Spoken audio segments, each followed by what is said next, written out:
बिस्मिल्लाहिर्रहमानिर्रहीम। अस्सलाम वालेकुम। आज मैं आपको एक बहुत ही मजेदार और आसान डेजर्ट बनाना सिखाऊंगी।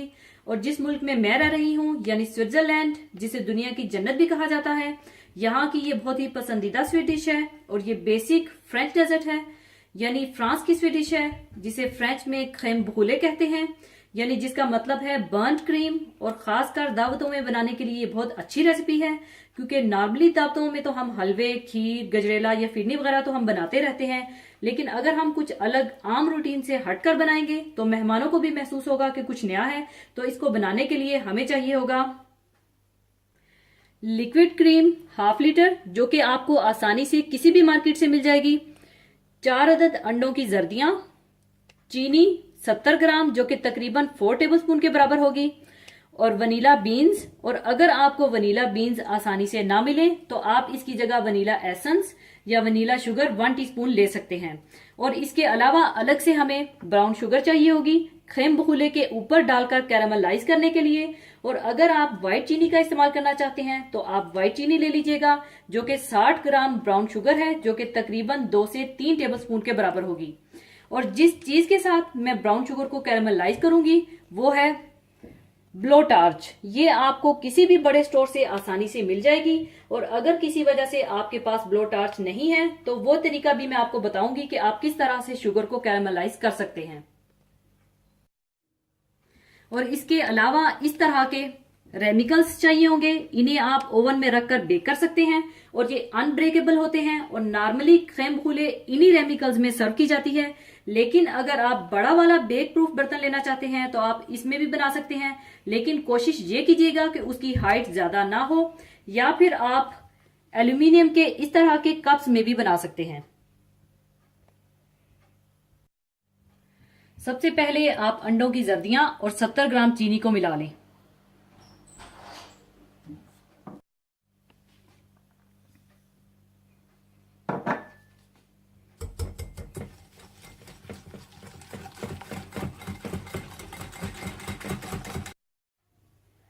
इसके बाद हाफ लीटर क्रीम गर्म कर लें।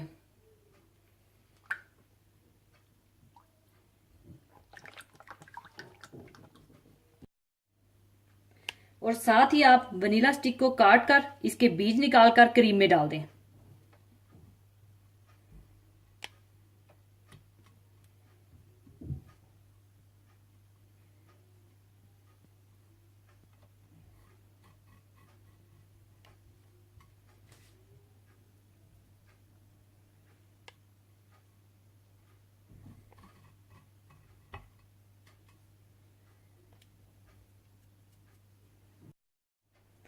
वनीला बीन्स को क्रीम में अच्छी तरह से मिक्स कर लें। और जब क्रीम अच्छी तरह से गर्म हो जाए तो इसे आप अंडों की जर्दियां और चीनी में मिला लें। और इसे आप थोड़ा थोड़ा करके इस तरह से मिक्स कर लें।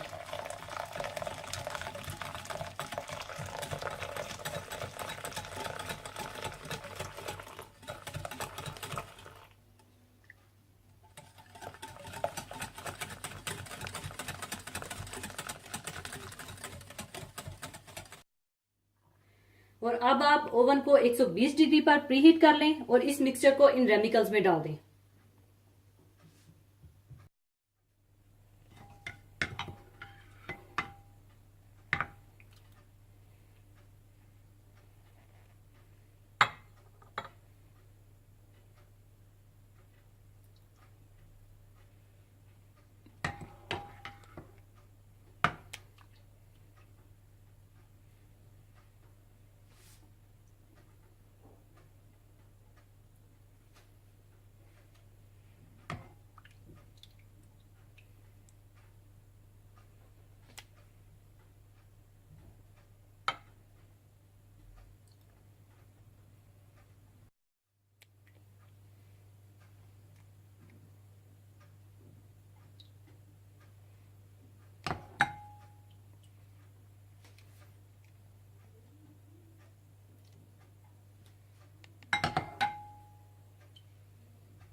और इन रेमिकल्स को आप 120 डिग्री पर रखकर ओवन के सेंटर में रखकर 50 से 55 मिनट के लिए बेक कर लें।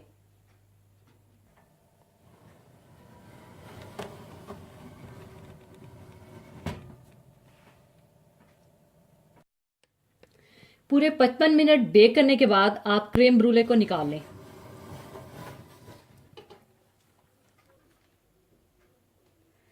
और अब आप इसे रूम टेम्परेचर पर ठंडा होने के बाद कम से कम 2 घंटे के लिए फ्रिज में रखकर ठंडा कर लें।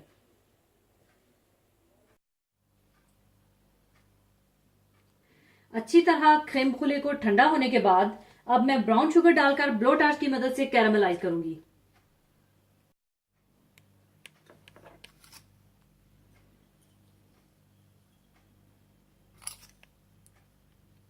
इस तरह से आप ब्राउन शुगर डाल लें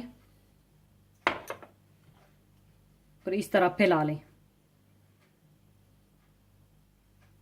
और एक्स्ट्रा शुगर को निकाल दें।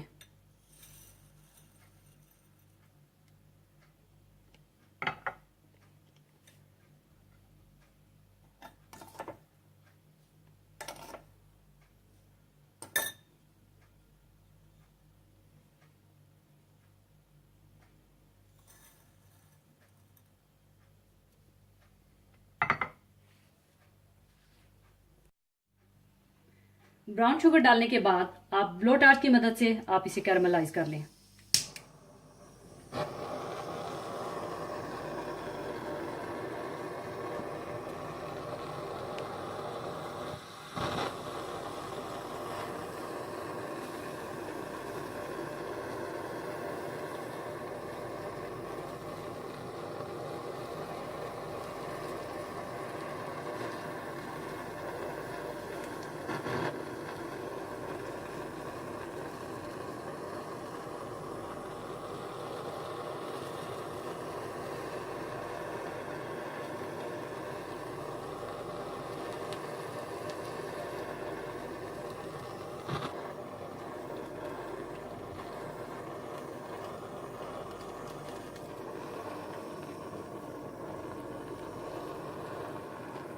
इसी तरह से आप सारी शुगर को कैरामलाइज कर लें।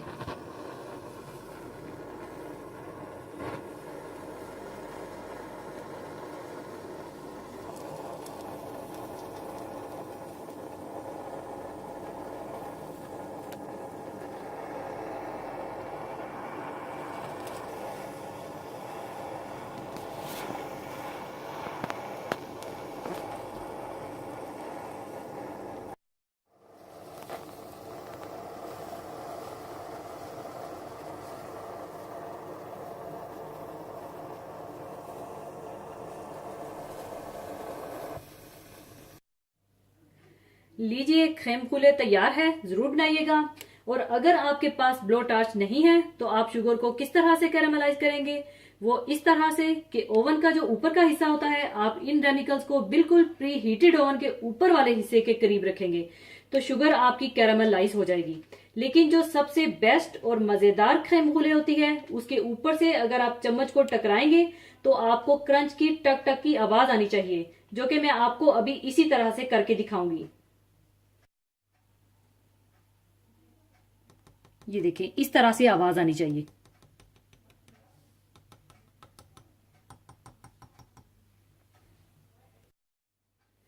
और ये स्वीट डिश मैंने सना हनीफ, जो कि मेरी एक बहुत ही अच्छी व्यूवर है, जो कि ऑस्ट्रिया वियना में रहती हैं, और मेरी तरफ से उनको बहुत बहुत मुबारक हो कि अल्लाह ताला ने इन्हें एक बहुत प्यारी सी बेटी अता फरमाई है।